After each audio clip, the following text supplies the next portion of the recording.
Muy bien, en el libro de Jeremías, capítulo 29, verso 11, hay un mensaje muy importante y es un texto que muchas veces se utiliza como referencia acerca de las buenas cosas que Dios quiere para nosotros y les iba a decir, nos los venden así, bueno, pero no es eso, sino nos los predican, nos los han enseñado desde ese punto de vista, que Dios quiere todo lo mejor para nosotros. Y qué padre, pero muchas veces se encasilla en el mensaje como etiqueta de un mensaje que habla de prosperidad y que todo en esta vida, al ser cristiano, te va a ser padrísimo, te va a ir muy bien y wow, todo el poder del reino va a ser sobre tu vida y vas a ser más que vencedor, ¿no? Entonces te inyectan ese optimismo y dices, wow, no sé, yo quiero ser cristiano porque ser cristiano está de lujo, ¿no?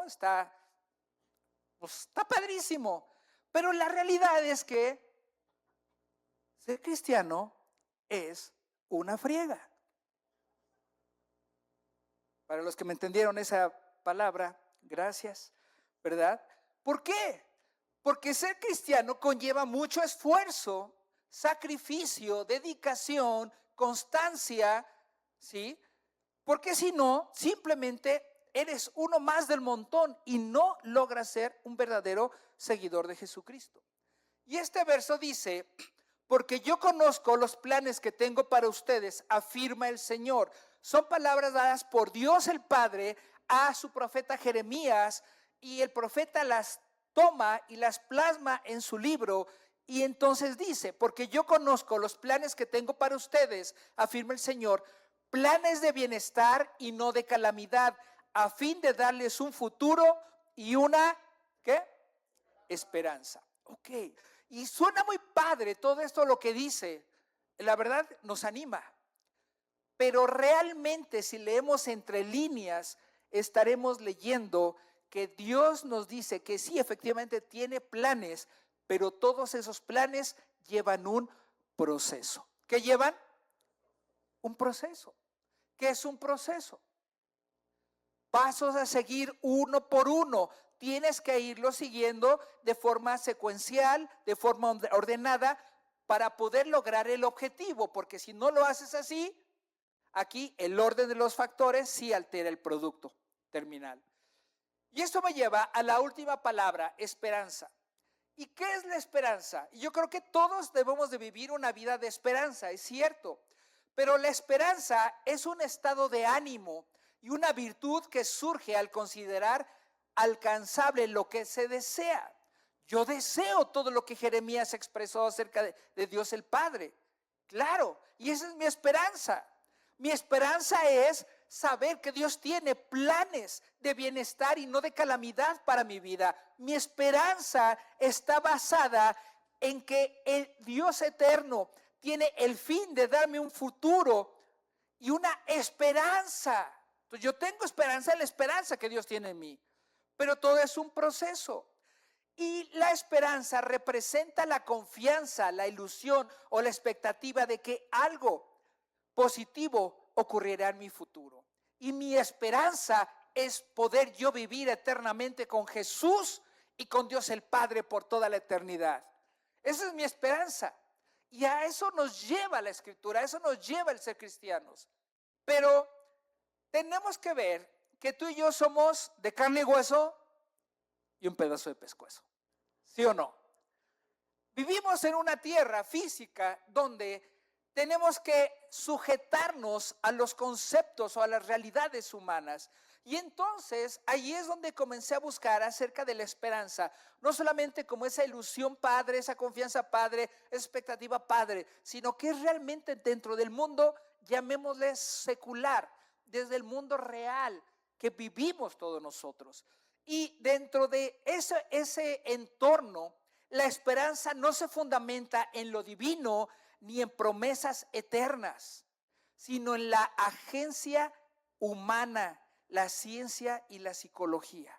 Es lo que realmente donde se basa la esperanza fuera del ámbito cristiano. Y se define como un estado mental positivo y una fuerza motivacional orientada a alcanzar metas terrenales. Y entonces aquí es donde comenzamos a separarnos, porque si nosotros nos basamos solamente a la esperanza dentro del ámbito humano natural, vamos a darnos cuenta que solamente la esperanza es un estado mental positivo, una fuerza motivacional orientada a alcanzar algunas ciertas metas.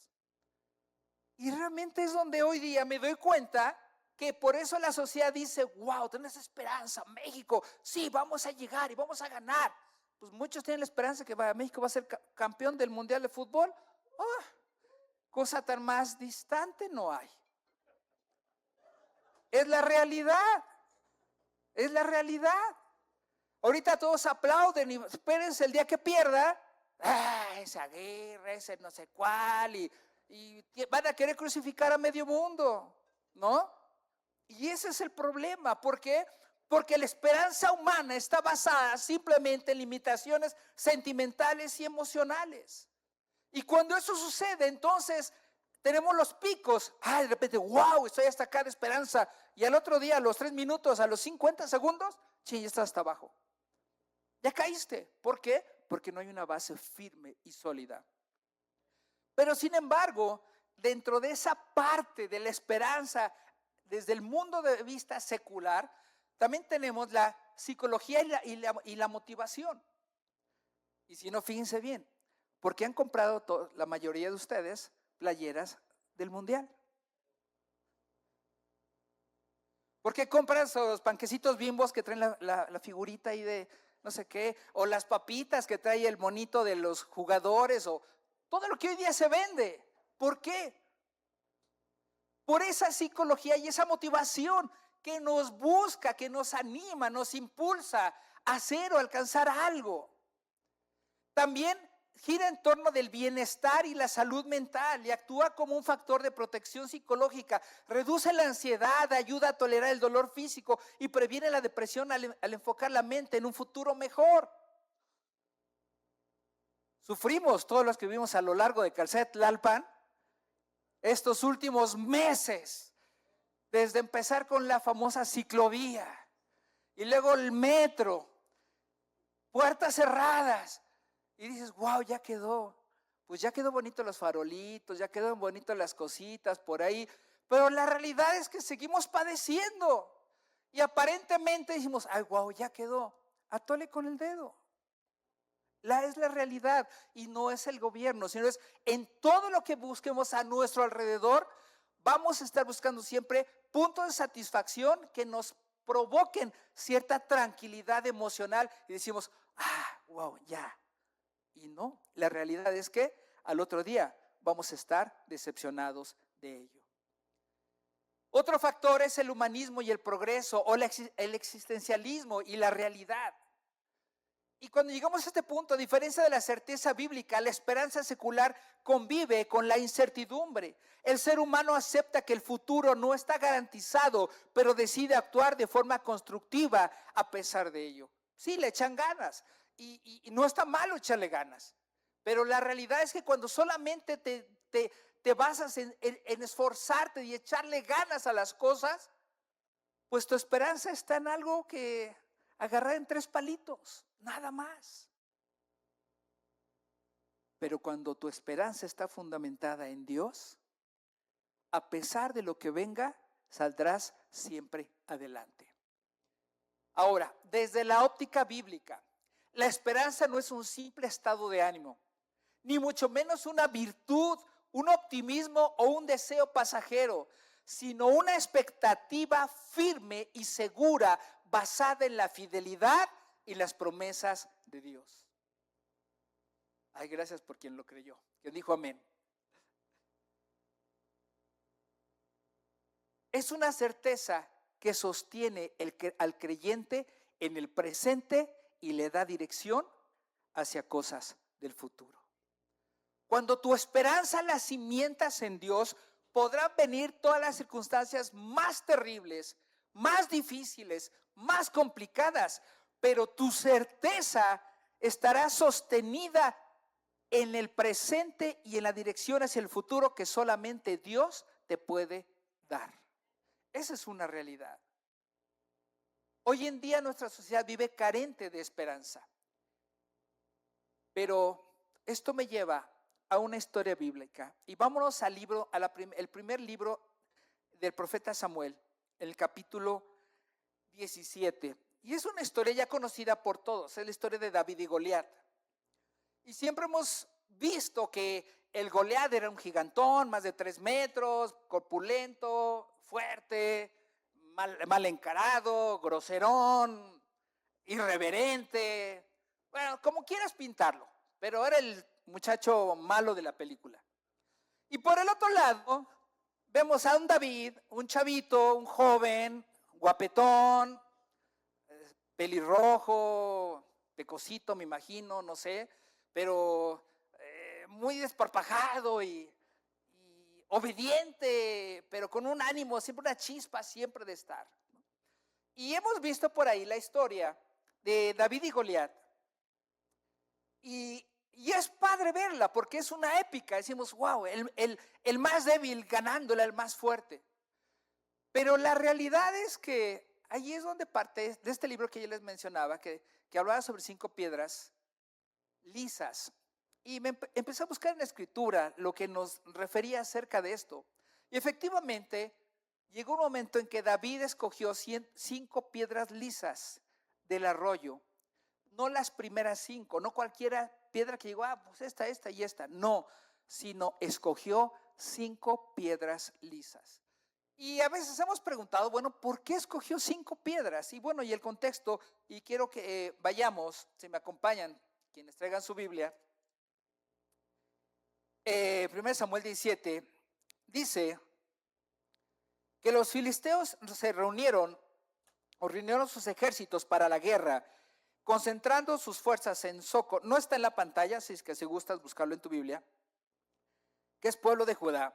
Y acamparon en Efesdamín, situado entre Soco y Aseca. Por su parte, Saúl y los israelitas se reunieron también y acamparon en el valle de Elá. Ordenaron sus filas para la batalla contra los filisteos. Con el valle de por medio, los filisteos y los israelitas tomaron posiciones en montes opuestos.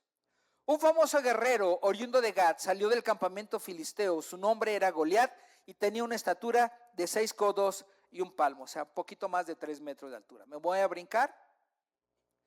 Y este hombre, llegó un momento en que en el verso 8 dice que Goliat se detuvo ante los soldados israelitas y los desafió. ¿Para qué están ordenando sus filas para la batalla? ¿No soy yo un filisteo y no son ustedes y no están ustedes al servicio de Saúl?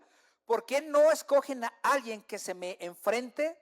Si es capaz de hacerme frente y matarme, nosotros les serviremos a ustedes, pero si yo lo venzo y lo mato, ustedes serán nuestros esclavos y nos servirán.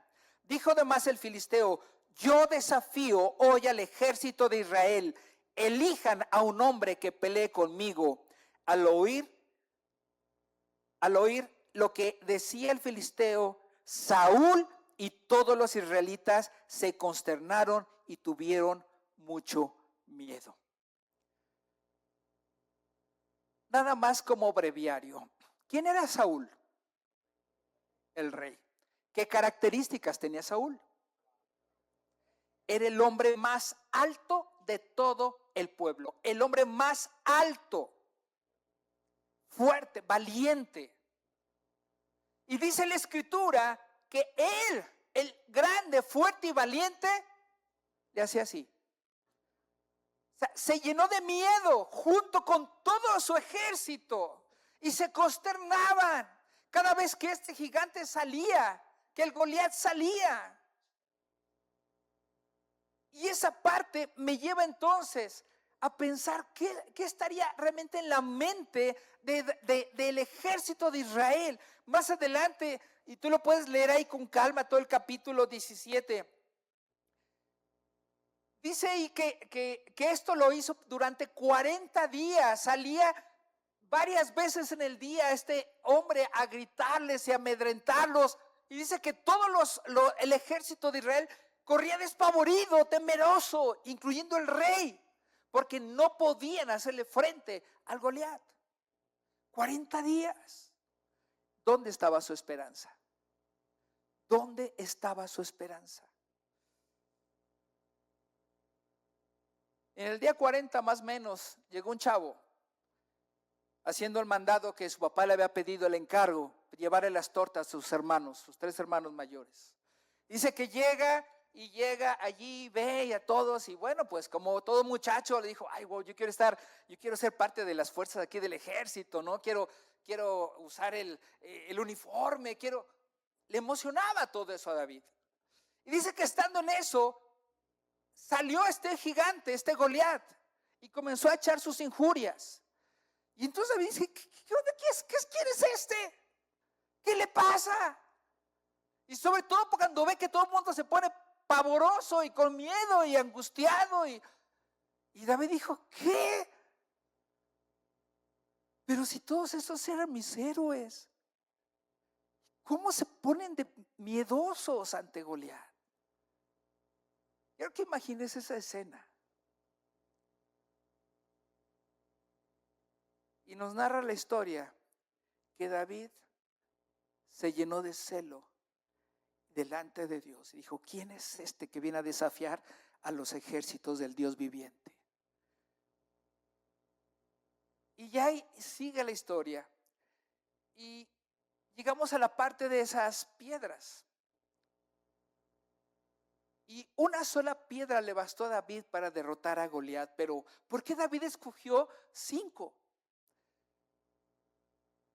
Algunos años atrás hemos escuchado y leído y estudiado que él probablemente escogió 5 piedras porque realmente a lo largo de la historia que nos marca la escritura se mencionan 5 gigantes de los últimos que quedaban, o sea, Goliat y sus parientes. Y cada uno de esos 4 restantes fueron siendo aniquilados por los valientes de David. Y se habla y se dice que tal vez se fue como algo profético. No sé si realmente esa haya sido la intención de David. A lo mejor ni se le ocurrió siquiera. Yo lo que quiero pensar es que David simplemente, él estaba acostumbrado a usar su onda para ir a defender a sus ovejas ante los lobos, ante los osos, los leones y todo aquel que quisiera ir a destruirlas, a robarlas, a matarlas. Y pienso que David instintivamente, él ya sabía cómo funcionaba su onda, ya sabía lo que tenía que traer en su bolsa, ya sabía que tenía que tener elementos suficientes para enfrentar al enemigo, ya sabía que no bastaba una sola piedra, él tenía que estar preparado. Y su esperanza no estaba en las piedras ni en la onda, sino en aquel en quien él había creído y en aquel con quien él había platicado miles de veces en el campo y a quien le había escrito y cantado cantos y salmos y poemas. Y él estaba enamorado de su Dios y en él estaba la esperanza. Así que yo creo que David no pensó decir, por si me falla una, pues agarro otra. No, por si me falla, no, pues está más grande. Esta sí le quiebro la cabezota a este burro. No, pues no pensó eso. Simplemente él accionó en base a su propia experiencia y se dejó llevar por eso y guardó dentro de su bolsa, ¿sí?, lo suficiente para poder luchar. Pero ¿cuántas veces nosotros no somos así? Vamos viviendo el día a día como creyentes, pero sin la esperanza de que a quien le hemos creído. Vivimos una rutina de cristiandad, vivimos una rutina de fe, vivimos una rutina del día a día, pero no vivimos una esperanza real en nuestras vidas que nos lleve a la victoria. Y aquí es donde David actuó en un estado de alerta y de adrenalina. O sea, David estaba al tope de su adrenalina, de su cortisol, de su dopamina, de todos esos rollos químicos que quieras. Estaba al máximo. Todos sus sentidos estaban prendidos para actuar. Por eso él toma eso, se alerta con eso. Y este modo de alerta lo llevó a trazar una ruta, a diseñar una estrategia, establecer sus recursos y poder actuar. El rey Saúl, cuando David se presenta con él, le ofrece su propia armadura y Saúl la rechaza. La prueba, pero dice, no, la rechaza. Sí, le quedó grande, no era de su talla, no le gustó el modelo, el color no le venía bien a sus ojos, lo que haya sido, David rechazó eso. ¿Por qué? Le pudo dar una K-45, una lanzagranadas no sé cuál, y bueno, pudieron haber dado todo. Y David rechazó todo ello. ¿Por qué? Porque su esperanza no estaba basada en el armamento que pudiera llevar, sino en quien iba con él a la batalla. Eso era su esperanza. Y cuando ya llega el momento que se enfrenta, sale David y baja ese valle, y muchos dicen que ese valle es el valle del miedo y del terror, porque de un lado los filisteos, del otro lado estaban los israelitas, y nadie bajaba, nada más el grandulón, pero todos que estaban de su lado, así parecían como perritos de la calle, ¿no? Que todos se ladran, guau, guau, guau, guau. Y a la mera hora ya cuando mis perritos de un lado del zaguán le ladran a todo mundo, a todos los perros que pasan. Y los de afuera y le ladran a los míos, ¿no? Y cuando te asomas a ver, un chihuahuencito ahí chiquito, ladre y ladre y los otros ladrando. O los míos chiquitos y pasa un bulldog afuera, ¿no? Pero cuando abren la puerta y se ven, agachan la cola, se huelen y se meten. Así estaban, me imagino, los filisteos. Así estaban los israelitas. Mucho grito, pero no actuaban. Pero cuando baja David y viene Goliat, en el verso 45 del capítulo 17 de 1 Samuel, dice ahí que Goliat reclama, ¿qué acaso soy un perro que vengas contra mí con palos y piedras? O sea, te voy a hacer pomada. Pero David le dice, tú vienes contra mí con espada, lanza y jabalina, pero yo vengo a ti en el nombre del Señor de los ejércitos, el Dios de los escuadrones de Israel, a quien has desafiado. O sea, saca luego sus cartas credenciales. Él no dijo, yo vengo con mi honda y 5 piedras, y aquí te friegas, aquí nos damos el tiro, tú y yo, a ver quién resulta mejor. A ver, que el cuero salen más correas. No hizo eso David.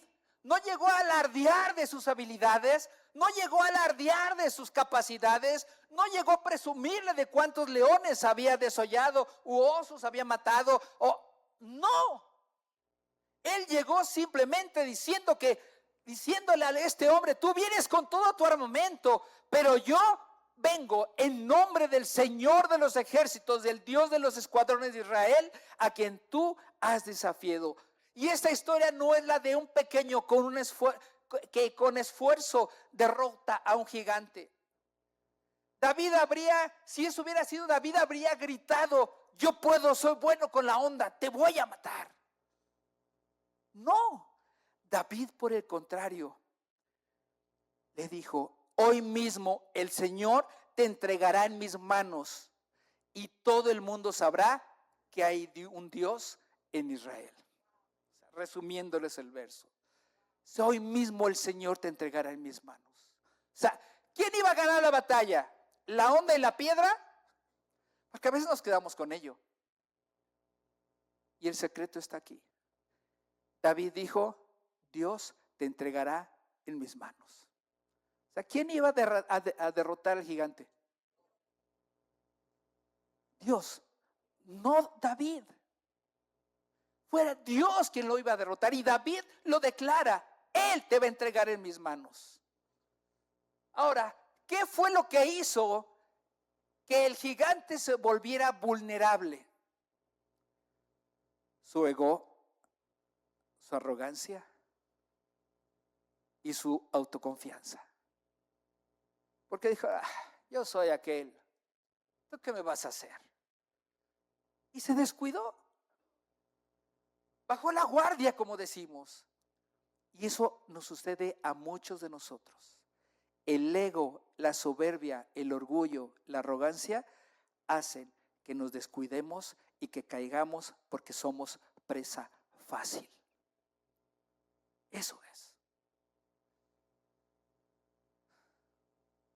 El verdadero motivo de las 5 piedras es una interrogante. Yo no sé realmente por qué las tomó David. Si fue un acto profético para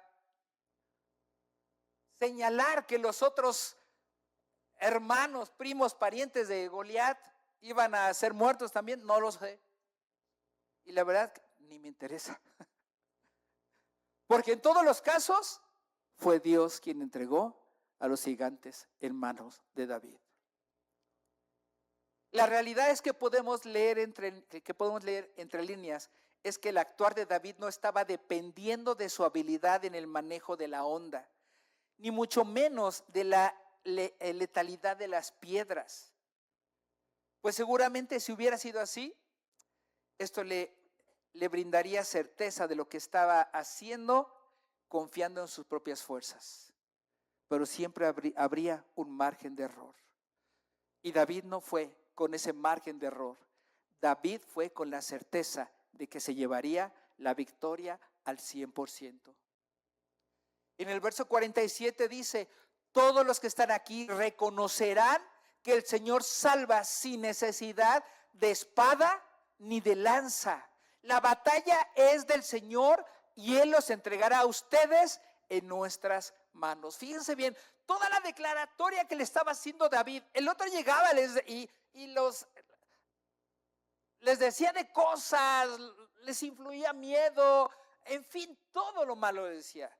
Pero David llega con una declaratoria genuina de un nivel de guerra tan alto y tan sofisticado que nadie se lo esperaba.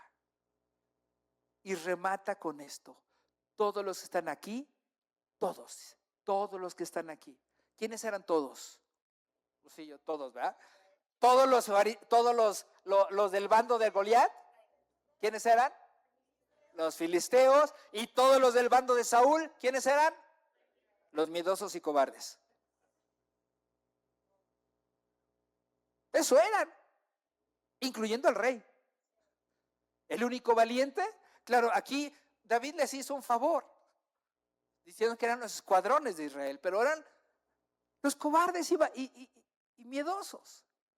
Pero dice: todos los que están aquí reconocerán que el Señor salva sin necesidad de espada ni de lanza.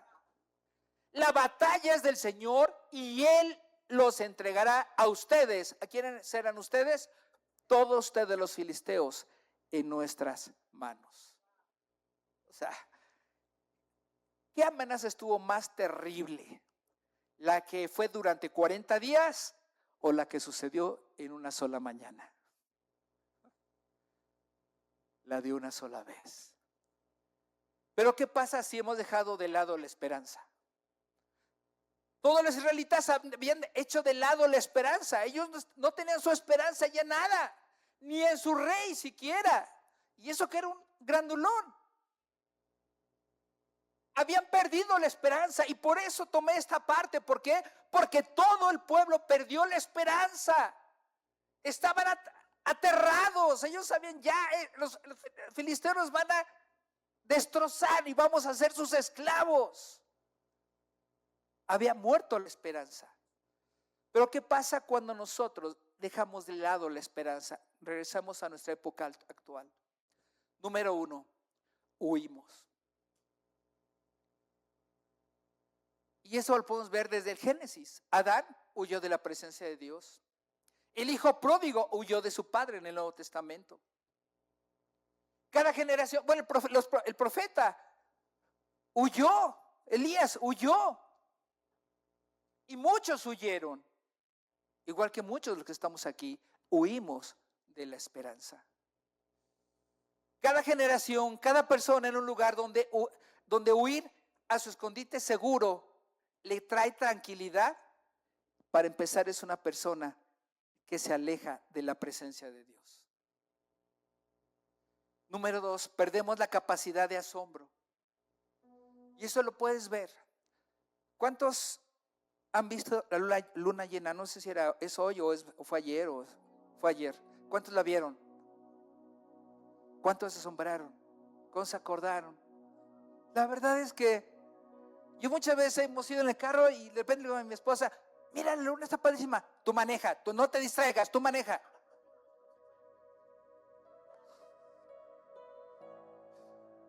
Pero yo esperaría, oh, está padrísima, pero fíjate bien, ¿no? Pero la realidad es que ya no nos emocionamos por nada. Es más, a veces yo he visto, voy caminando en la calle, he visto una plantita que tiene una flor bien bonita en la orilla de la banqueta, esas que nacen así de la nada, y dices, wow, qué bonita flor. Y la gente pasa y ni caso, hasta la pisan. O sea, hemos perdido nuestra capacidad de asombro. Si Dios te hace un milagro, ay, qué padre, Dios te bendiga. ¿Cuántos se sorprenden porque Dios ha hecho un milagro? ¿Cuántos aquí Dios ha hecho un milagro real en sus vidas?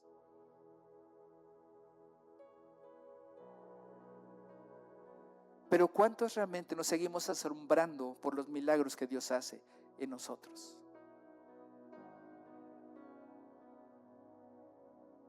Nos quedamos cortos. Porque para nosotros ya es como el día a día, ay, pues tiene que ser así. Es como en los matrimonios. Al principio, wow, todo es padrísimo. Pasan los años, va perdiendo un poquito la intensidad y como que llega un punto de equilibrio y bueno, pues ya seguimos y ahí vamos y cultivamos. Pasan más años y ya se vuelve una obligación. Se vuelve una obligación. Es la obligación de vivir juntos, estar juntos, llevarnos bien, querernos, respetarnos. Se vuelve parte como tú me das, yo te doy, y ambos nos damos. Y pasan mucho más años. Y se rompe toda esa intimidad. Y se rompen muchas cosas. Simplemente se dejan de dar besos, se dejan de dar abrazos. Alguna vez escuché una mujer que decía, besos, nada más cuando éramos novios. Bueno, al principio para tener hijos, pero después ya no es importante, ya no es necesario. Y si no, ¿se muere el amor? No, se vuelve una costumbre. Y a veces con Dios se vuelve una costumbre, que Él nos bendiga todos los días, nos dé cosas todos los días, el que Él quiere estar con nosotros todos los días. Se vuelve una costumbre y entonces ya no ves a Dios como algo que te sorprenda, sino que tiene la necesidad, Él tiene la obligación de darme. ¿Quiere que le honre? Él tiene la obligación de darme. ¿Quiere que le ame? Entonces pues le pido para que me bendiga. Y si me bendice, yo le doy. Si no me bendice, pues mejor me retiro. Y se vuelve en esa circunstancia. Y entonces esa esperanza de decir, wow, yo quiero ver a mi Señor, yo quiero estar en la presencia de mi Padre, yo quiero ver el rostro de Jesús, yo quiero vivir la experiencia del Espíritu Santo en mi vida, se pierde. Y ya no hay esa experiencia. Y entonces es ahí cuando viene esto, huimos de la presencia de Dios, perdemos la capacidad de asombro. Perdemos la capacidad de asombro y eso nos lleva a 3 razones por las que perdemos esa esperanza y que hoy quiero que nos demos cuenta.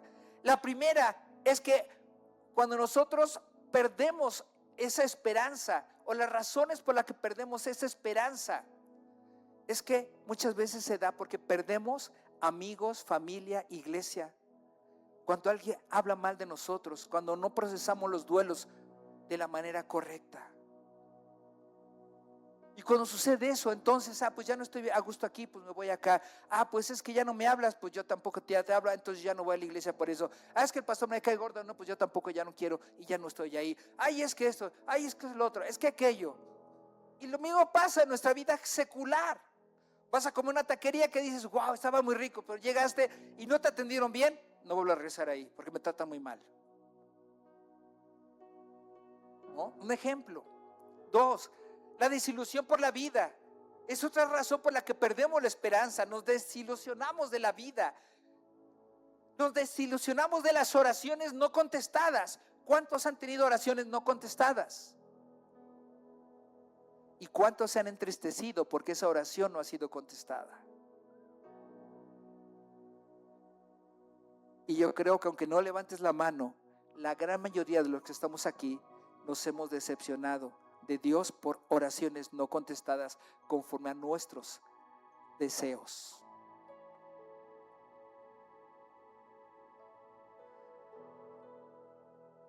3, el pecado. Esto causa desesperanza. A veces el pecado en nuestras vidas nos lleva, y no a veces, 100% de las veces, el pecado en nuestras vidas nos lleva a una desesperanza. Y la razón es que no hemos sacado cosas que siguen siendo lastre y nos roban la esperanza. ¿Cuántas veces muchos de nosotros hemos tenido la esperanza de vivir felices y cuesta trabajo? Y nos hemos desilusionado porque no logramos esa esperanza. Pero déjame decirles, ya para casi terminar, hay un antídoto a todo esto. Ese antídoto consta de 4 pasos. El primer paso: avanza, no te detengas, no huyas.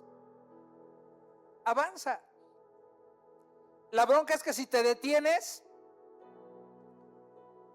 fracasaste. Entendamos que Dios no se ha ido de nuestras vidas.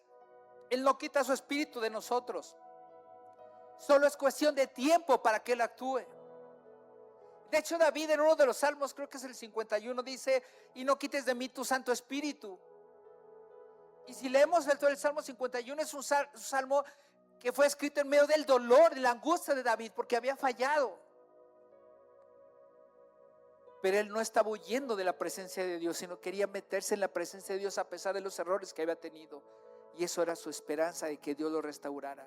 2, da gracias a Dios por lo que ya ha hecho en tu vida. ¿Cuántos damos gracias a Dios por lo que ya hizo en nuestras vidas? ¿Te dieron un diagnóstico médico negativo? Da gracias a Dios porque estás en ese momento recibiendo ese diagnóstico. Ay, pastor, pero usted no está en mis zapatos, usted no sabe lo que va a pasar. No estoy en tus zapatos y no sé lo que va a pasar. Pero si tú le agradeces a Dios por esa oportunidad de vida, créeme que lo que venga, Él te ayudará a salir adelante victorioso. Así de sencillo. La gratitud despeja tu futuro. ¿Podrán venir los nubarrones? Sí. Pero si en ese momento le dices: Señor, gracias, y te honro, aún por este diagnóstico negativo, catastrófico, y te honro por ello, gracias Dios, créeme que Dios disipará tus nubarrones. 3, declárate fe. ¿Cómo es eso? Háblate. Habla positivamente en cuanto a la fe. O sea, no seas un hombre o una mujer que siempre está hablando cosas negativas. Ay, es que todo me pasa a mí. Ya nos falta que me orine un perro. Y, ay, ¿por qué todo a mí? No, háblate fe, declárate palabras de victoria. Lee la escritura, léela para ti y declárate: yo soy más que vencedor en Cristo Jesús. Y todo lo puedo en Cristo que me fortalece. Y para yo poderlo, yo tengo que dar los pasos. Pero voy con Él caminando. Y 4, recibe ayuda de otros. Porque si no lo haces, te vas a aislar de los demás. Muchos no hablan de sus problemas porque dicen: no, es que yo no quiero contárselo a nadie más. Yo puedo solo. Y lo único que haces es ponerte una lápida tú solo y quedar sepultado en tus propios fracasos. Cuando dejamos de pensar en nuestra temporada crítica, siempre encontraremos una esperanza y puerta para salir adelante. Por eso, busca ayuda de otros. Siempre va a ser muy bueno. Por último, afirmar que Dios es tu esperanza es un hermoso acto de fe. Afirmar que Dios es mi esperanza es un hermoso acto de fe y de confianza. Desata en mí cosas que no conocía. Dice la palabra: clama a mí y yo te responderé y te enseñaré cosas grandes que tú no conoces. Clama a mí. O sea, para que Dios te muestre cosas que tú no conoces, ¿qué tienes que hacer primero? Clamarle a Él. Clamarle a Él. Afirmar que Él es tu esperanza. Y esa convicción no solo te brindará paz y fortaleza en tiempos difíciles, sino que es un pilar central de tu fe. Así que ponte de pie. Los últimos versos que tenemos en la presentación. El Salmo 71, verso 5. Salmo 71, verso 5. nos dice, porque tú, oh Señor, eres mi esperanza, seguridad mía desde mi juventud. Romanos 15:13, que el Dios de la esperanza los llene de toda alegría y paz a ustedes que creen en Él, para que rebosen de esperanza por el poder del Espíritu Santo. Y la última es con la que comenzamos, Jeremías 29:11. Porque yo conozco los planes que tengo para ustedes, afirma el Señor. Planes de bienestar y no de calamidad, a fin de darles un futuro y una esperanza. Y quisiera que me acompañaran.